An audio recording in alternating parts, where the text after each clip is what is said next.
So knife attacks, knife threats, whatever it is, super dynamic. In our Edge of Reality program, you know, we kind of start from a baseline of wrestling and striking and give people a lot of freedom to work from there. If you look at the first one that we did here, it's this underhand stab, which I think tends to be a very common type attack. What Amber's looking to do is get both hands doing similar things at the same time, because that's what the body tends to want to do under stress. But as soon as she can, she's trying to get outside of my elbows and behind my elbow. And she's not just making a hard stop here. She makes that hard stop. I feel that I immediately want to go and attack again. What she's looking to do is put something between her and the attack and then redirect to let the knife continue to move. So I don't feel that immediate hard resistance and then look to go again at a different angle. So she's making her redirection, getting behind my elbow, and now she's looking to get some semblance of a 2-on-1 control, Russian arm, Russian tie position. Good head control. Is probably going to be a headbutt in there somewhere. Lots of different ways to finish or terminate this.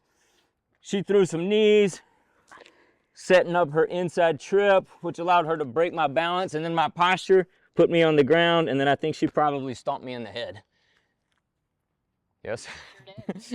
So again, she's putting something between her and the attack, but she's not making a hard stop, getting a quick redirection, getting some kind of control. We favor 2-on-1 as best we can.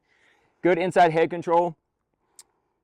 Integrate striking in with the wrestling, makes the wrestling that much easier. Inside trip to break my balance and posture, put me on the floor. And then some kind of finish from there based on kind of how everything is transpiring.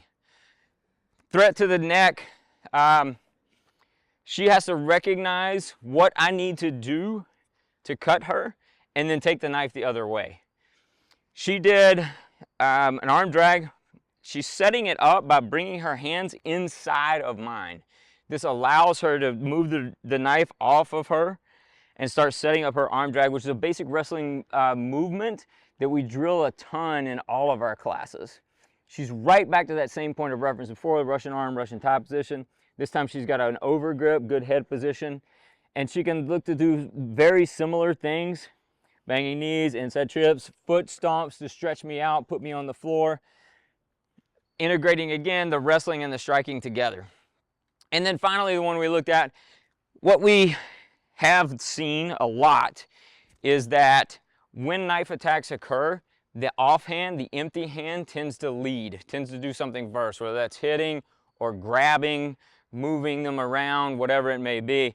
So when I came here and I grabbed her to set up my draw, she's immediately looking to interrupt that with striking and then trying to get some kind of 2-on-1 control if she can. Doesn't always happen, but if she can give me something to think about other than me just stabbing her by interrupting my thought process with the strikes, and then that allows her to set up her wrestling. And then again, it's kind of, she's got the freedom to kind of move and work from there.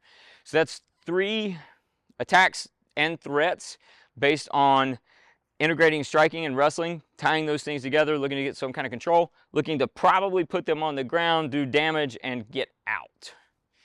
Check us out at Fit to Fight Republic on Instagram and on YouTube. Ryan and Amber, thank you.